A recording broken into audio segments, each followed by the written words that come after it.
प्यारे विद्यार्थियों, अज असीं करांगे दंत कथावां। दंत कथा इतिहास अते कल्पना का सुमेल है। दंत कथा की कहानी का आधार इतिहास का कोई तत्त हुंदा है। वो तत्त लोक मन नूं टुंबदा है। पीढ़ी दर पीढ़ी दंत कथा की कहानी सुनी सुनाई जाती है। नालों नाल लोग अपनी कल्पना नाल इस कहानी विच वाधे घाटे करते जाते हैं।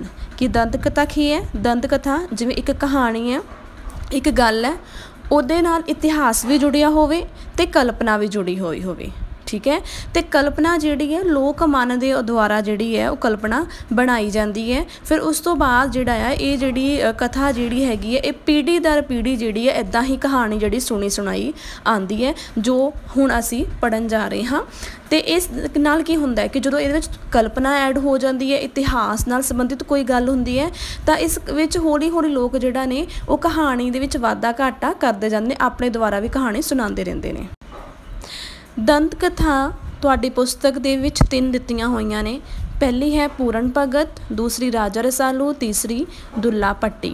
पहली जिहड़ी असीं कथा करन जा रहे हैं वो है पूरन भगत। पूरन भगत जिहड़ी कथा तुसीं सब ने पढ़ ली होवेगी।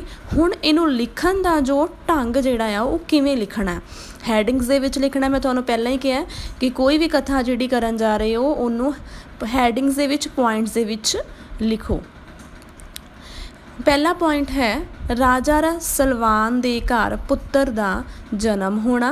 कि एक राजा है, ठीक है, सियालकोट दा एक राजा है, उहदियां 2 राणियां ने, एक दा नाम इचरा है तो दूसरी दा नाम लूणा है। तो इचरा दे जिहड़ी कुखों एक पुत्र दा जन्म हुंदा है।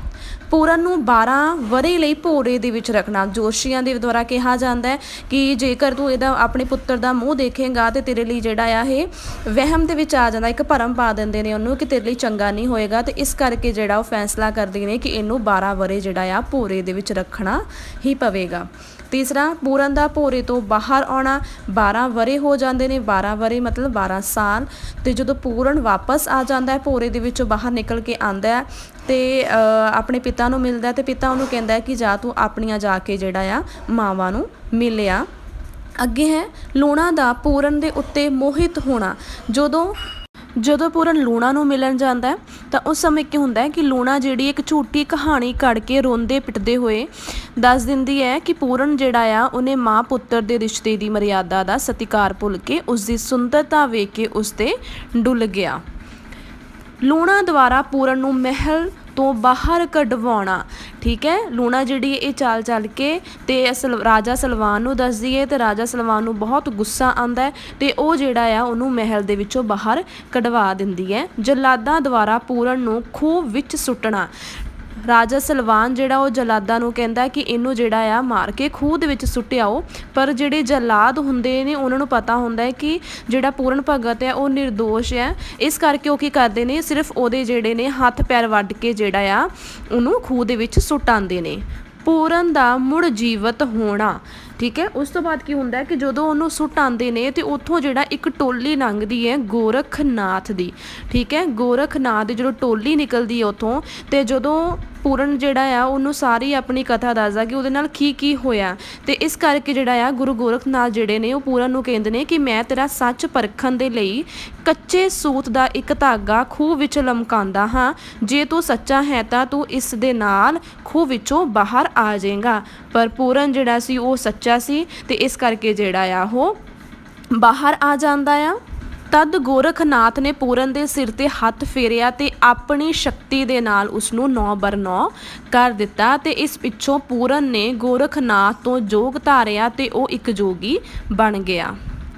भगत बाकी गोरखनाथ के चेलियां दे वांग जिहड़ा आ ओह भीख मंगना शुरू कर दिंदा है।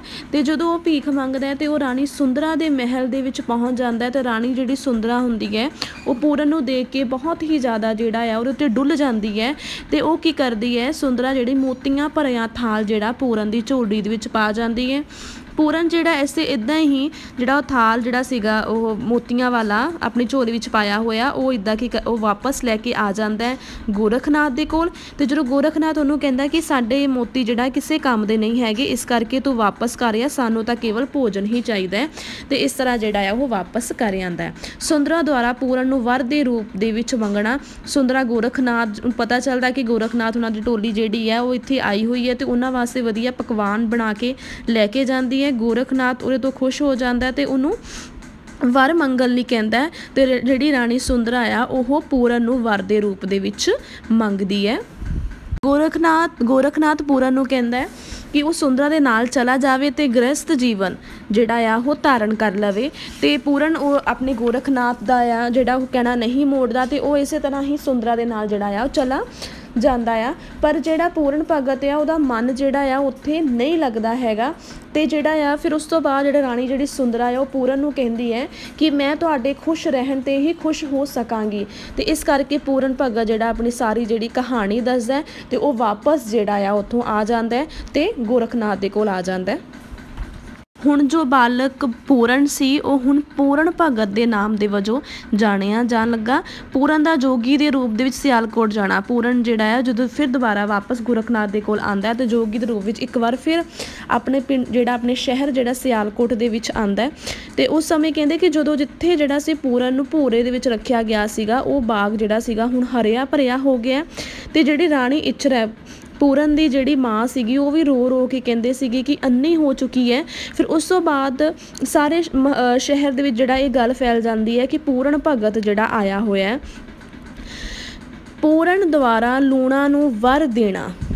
ਜਦੋਂ ਪੂਰਨ ਸਿਆਲਕੋਟ ਦੇ ਵਿੱਚ ਆਉਂਦਾ ਹੈ ਤਾਂ ਰਾਣੀ ਇਚਰਾ ਜਿਹੜੀ ਉਹ ਵੀ ਆਉਂਦੀ ਹੈ ਤੇ ਉਹ ਆਪਣੇ ਪੁੱਤਰ ਨੂੰ ਪਹਿਚਾਨ ਲੈਂਦੀ ਹੈ। ਤੇ ਨਾਲ ਹੀ ਰਾਜਾ ਸਲਵਾਨ ਤੇ ਲੂਣਾ ਵੀ ਆਈ ਹੁੰਦੀ ਹੈ ਤੇ ਉਹ ਉਹਨਾਂ ਦੇ ਕੋਈ ਪੁੱਤਰ ਕੋਈ ਔਲਾਦ ਜਿਹੜੀ ਉਹ ਨਹੀਂ ਹੁੰਦੀ। ਤੇ ਇਸ ਕਰਕੇ ਜਿਹੜਾ ਪੂਰਨ ਭਗਤ ਦੇ ਕੋਲ ਆਉਂਦੇ ਨੇ ਤੇ ਪੂਰਨ ਭਗਤ ਉਹਨਾਂ ਨੂੰ ਕਹਿੰਦਾ ਕਿ ਰਾਜੇ ਨੂੰ ਕਹਿੰਦਾ ਕਿ ਤੁਹਾਡੇ ਤਾਂ ਪਹਿਲਾਂ ਵੀ ਇੱਕ ਪੁੱਤਰ ਸੀਗਾ। ਫਿਰ ਉਸ ਤੋਂ ਬਾਅਦ ਕੀ ਹੁੰਦਾ ਆ ਕਿ ਰਾਣੀ ਲੂਣਾ ਤੇ ਜਿਹੜਾ ਆ ਉਹ ਆਪਣਾ ਜਿਹੜਾ ਜੋ ਵੀ ਉਹਨੇ ਕੰਮ ਕੀਤਾ ਸੀਗਾ ਆਪਣਾ ਦੋਸ਼ ਜਿਹੜਾ ਸੀਗਾ ਉਹ ਕਬੂਲ ਕਰ ਲੈਂਦੀ ਹੈ ਤੇ ਉਸ ਤੋਂ ਬਾਅਦ ਪਛਤਾਵਾ ਵੀ ਕਰਦੀ ਹੈ। ਤੇ ਉਸ ਤੋਂ ਬਾਅਦ ਜਿਹੜਾ ਪੂਰਨ ਆ ਉਹਨਾਂ ਨੂੰ ਆਸ਼ੀਰਵਾਦ ਦਿੰਦੇ ਆ।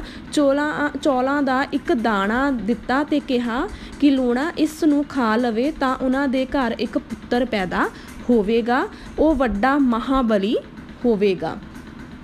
ਕਹਿੰਦੇ ਹਨ ਕਿ ਪੂਰਨ ਭਗਤ ਦੇ ਇਸ ਵਾਰ ਸਦਕਾ ਲੂਣਾ ਦੀ ਕੁੱਖੋਂ ਇੱਕ ਪੁੱਤਰ ਨੇ ਜਨਮ ਲਿਆ ਜੋ ਪਿੱਛੋਂ ਰਾਜਾ ਰਸਾਲੂ ਦੇ ਨਾਂ ਦੇ ਨਾਲ ਮਸ਼ਹੂਰ ਹੋਇਆ। ਪੂਰਨ ਦਾ ਗੋਰਖਨਾਥ ਕੋਲ ਵਾਪਸ ਜਾਣਾ।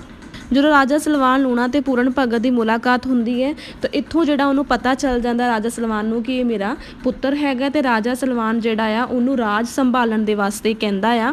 ਪਰ ਪੂਰਨ ਭਗਤ ਨਿਮਰਤਾ ਦੇ ਨਾਲ ਕਹਿ ਰਿਹਾ ਮੈਂ ਤਾਂ ਹੁਣ ਤਿਆਗੀ ਹਾਂ, ਮਾਇਆ ਦੇ ਇਹਨਾਂ ਬੰਧਨਾਂ ਦੇ ਨਾਲ ਮੈਨੂੰ ਕੋਈ ਮੋਹ ਨਹੀਂ ਹੈ। ਕੁਝ ਦਿਨ ਉੱਥੇ ਰਹਿ ਕੇ ਪੂਰਨ ਇਹ ਕਹਿੰਦਿਆਂ ਅੱਗੇ ਚਲਾ ਗਿਆ, ਜੋਗੀ ਚਲਦੇ ਭਲੇ ਨਗਰ ਵਸਦੇ ਭਲੇ। ਹੁਣ ਇਹ ਸਾਰੀ ਕਥਾ ਤੁਹਾਨੂੰ ਮੈਂ ਦੱਸ ਦਿੱਤੀ ਹੋਈ ਹੈ। ਜਿੱਦਾਂ ਜਿੱਦਾਂ ਮੈਂ ਤੁਹਾਨੂੰ ਹੈਡਿੰਗਸ ਬੋਲੇ ਨੇ ਨਾਲ ਨਾਲ ਕਥਾ ਨੂੰ ਉਹਦੀ ਵਿਆਖਿਆ ਕੀਤੀ ਹੈ ਇਸੇ ਤਰ੍ਹਾਂ ਹੀ ਕਹਾਣੀ ਨੂੰ ਤੁਸੀਂ ਇੱਦਾਂ ਹੀ ਲਿਖਣਾ ਹੈ। ਤੇ ਇਹਦਾ ਜਿਹੜਾ ਅਭਿਆਸ ਹੈ ਤੁਸੀਂ ਉਹਦੀ ਆਪਣੀ ਕਿਤਾਬ ਦੇ ਵਿੱਚੋਂ ਪੁਸਤਕ ਦੇ ਵਿੱਚੋਂ ਦੇਖ ਕੇ ਕਰ ਸਕਦੇ ਹੋ। ਇੱਕ ਇੱਕ ਨੰਬਰਾਂ ਦੇ ਪ੍ਰਸ਼ਨ ਵੀ ਜਿਹੜਾ ਉਹ ਇੱਦਾਂ ਹੀ ਪੁੱਛੇ ਜਾਣਗੇ। ਉਹਨਾਂ ਦੀ ਵੀਡੀਓ ਮੈਂ ਤੁਹਾਨੂੰ ਪਾ ਦਿੱਤੀ ਜਾਵੇਗੀ। ਇਸ ਤਰ੍ਹਾਂ ਤੁਸੀਂ ਜਿਹੜਾ ਇਹ ਪੁਆਇੰਟਸ ਨੂੰ ਇੱਦਾਂ ਹੀ ਨੋਟ ਕਰੋ। ਵਧੀਆ ਅੰਕ ਲੈਣ ਦੇ ਲਈ ਤੁਸੀਂ ਕਥਾ ਨੂੰ ਇੱਦਾਂ ਹੀ ਹੈਡਿੰਗਸ ਦੇ ਵਿੱਚ ਪੁਆਇੰਟਸ ਦੇ ਵਿੱਚ ਬਣਾ ਕੇ ਲਿਖਣਾ ਹੈ। ਧੰਨਵਾਦ।